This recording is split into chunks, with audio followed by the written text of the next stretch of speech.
Hi అండి, అందరూ ఎలా ఉన్నారు? మీరు ఎప్పుడైనా మటన్లో బీరకాయ వేసి కర్రీ చేశారో లేదో కామెంట్ చేయండి. ఎప్పుడు చేయకపోతే ఈ ప్రాసెస్లో ఒకసారి ట్రై చేయండి.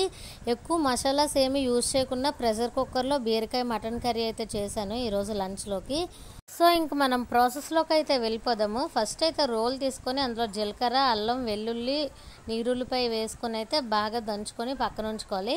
ఇంక ఇక్కడ మటన్ నీట్గా వాష్ చేసి పెట్టుకున్నాను. బీరకాయ కట్ చేసి పెట్టుకొని టమాటో, ఆనియన్, పచ్చిమిర్చి కట్ చేసి అయితే ఒక దగ్గర ఇలా పెట్టుకున్నాను చూడండి. తర్వాత ఇవన్నీ కట్ చేసిన తర్వాత అయితే స్టవ్ ఆన్ చేసి కుక్కర్ పెట్టుకొని ఆయిల్ అయితే వేసి ఆయిల్ హీట్ అయిన తర్వాత ఫస్ట్ పచ్చిమిర్చి వేసి తర్వాత ఆనియన్స్ అయితే వేసి ఆనియన్స్ బాగా ఫ్రై అవ్వాలి. ఆనియన్స్ బాగా ఫ్రై అయిన తర్వాత అయితే ఇక్కడ మనం కట్ చేసి పెట్టుకున్న టమాటాస్ వేసేసి కొంచెం ఉప్పు కూడా వేసి మూత పెట్టి టమాటాలను బాగా మగ్గించుకోవాలన్నమాట. ఇవన్నీ ఇంకా బాగా మగ్గుతాయి. మగ్గుతున్న ఈ టమాటా బాగా మగ్గింది అనుకున్నప్పుడైతే మనం ఇక్కడ వాష్ చేసి పెట్టుకున్న మటన్ అయితే వేసేయాలి. మటన్ వేసేసి ఒకసారి బాగా కలుపుకొని మూత పెట్టి మటన్లో వాటర్ అంతా పైకి రానివ్వాలన్నమాట.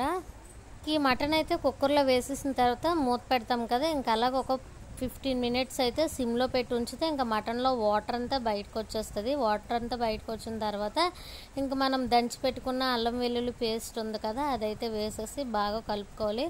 బాగా కలుపుకొని మళ్ళీ కాసేపు మూత పెట్టుకున్న తర్వాత ఇంకా మటన్లో ఆయిల్ పైకి తేలుతుంది అనుకున్నప్పుడైతే మనం ఇక్కడ కట్ చేసి పెట్టుకున్న బీరకాయలు అయితే వేసేసి బాగా కలుపుకోవాలన్నమాట. ఇంకా బీరకాయలు వేసిన తర్వాత అయితే మూత పెట్టుకొని బీరకాయ మటన్ అయితే బాగా మగ్గనివ్వాలి. ఇంకా అలాగొక 15 మినిట్స్ మళ్ళీ బీరకాయ మటన్ని సిమ్లో పెట్టుకొని అయితే మగ్గనివ్వాలి. ఇంకా మగ్గిపోయింది బీరకాయ అనుకున్నప్పుడైతే ఇక్కడ కొంచెం కారం అయితే వేసుకున్నాను. టేస్ట్కి సరిపడా కొంచెం కారం ఎక్కువే పడుతుంది, ఎందుకంటే బీరకాయ స్వీట్గా ఉంటుంది కదా.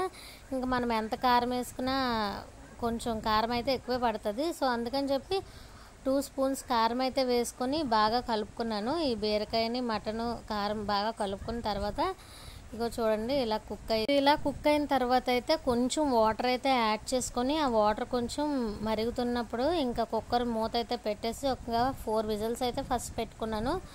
ఇంకొంచెం మటన్ గట్టిగా ఉందని చెప్పి ఇంకొక 2 విజిల్స్ అయితే పెట్టాను. ఇంక మొత్తం 6 విజిల్స్ అయితే పెట్టాను ఈ మటన్ కర్రీని. ఇంకా 6 విజిల్స్ తర్వాత అయితే మనం మూత ఓపెన్ చేసి చూస్తే ఇంకా మనకి మటన్ కర్రీ మ్యాక్సిమం కుక్ అయిపోయినట్టే అనమాట. ఇంకా మనం కొంచెం గ్రేవీ కన్సిస్టెన్సీలో కావాలి అంటే ఇలా ఆఫ్ చేసేసుకోవచ్చు స్టవ్. ఇంకా ముక్క అయితే ఉడికిపోద్ది. ఇంకొంచెం మనకి దగ్గరికి కావాలి అంటే ఇంకా కుక్కర్ మూత ఏమీ పెట్టకుండా దగ్గరికి మగ్గించేసుకుంటే ఇంకా మనకి కర్రీ అయితే రెడీ అయిపోద్ది. నేనైతే ఇంకొంచెం దగ్గరికి కావాలని చెప్పి కుక్కర్ మూత తీసుకున్నాక ఒక 5 మినిట్స్ అయితే హై ఫ్లేమ్లో కుక్ చేశాను. ఇంక హై ఫ్లేమ్లో కుక్ చేసిన తర్వాత ఇంకా మన మటన్ కర్రీ అయితే రెడీ అయిపోయింది. చూడండి ఎలా అయితే వచ్చింది మన బీరకాయ మటన్ కర్రీ. టేస్ట్ అయితే చాలా బాగా వచ్చింది. ఇంకా లంచ్లోకి అయితే ఈరోజు ఆఫ్టర్నూన్ లంచ్లోకి ఇంక ఈ కర్రీ అయితే వేసుకొని తిన్నాము. ఒకసారి మీరు కూడా ఈ ప్రాసెస్లో ట్రై చేయండి.